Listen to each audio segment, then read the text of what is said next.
আচ্ছা তাই। বৌমা, তুমি এত জোরে জোরে কথা বলছো কেন? তুমি আছেন বাড়ির নতুন বউ, তুমি এত জোরে জোরে কথা বলবে কেন? লোকে শুনলে কি বলবে? তুমি কি লজ্জা শরম সব খেয়ে ফেলেছো নাকি? একটু আস্তে আস্তে কথা বলা শেখো, একটু আস্তে আস্তে কথা বলো। ঠিক আছে মা, আজকের পরের থেকে আর অত জোরে জোরে কথা বলবো না, আস্তে আস্তেই কথা বলবো এবার থেকে।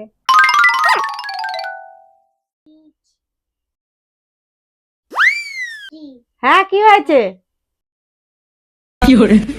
ওরকম করে কথা বলছো কেন? কি হয়েছে? বৌমা, কি হয়েছে? তুমি আস্তে আস্তে কথা বলছো কেন? তোমার গলা কি ভেঙে গেছে নাকি? একটু জোরে জোরে কথা বলতে পারছো না?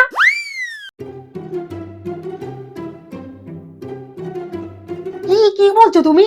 তোমাকে না আস্তে আস্তে বলতে বলেছি থেকে তুমি আস্তে আস্তে বলছো, ফিস ফিস করে কথা বলছে।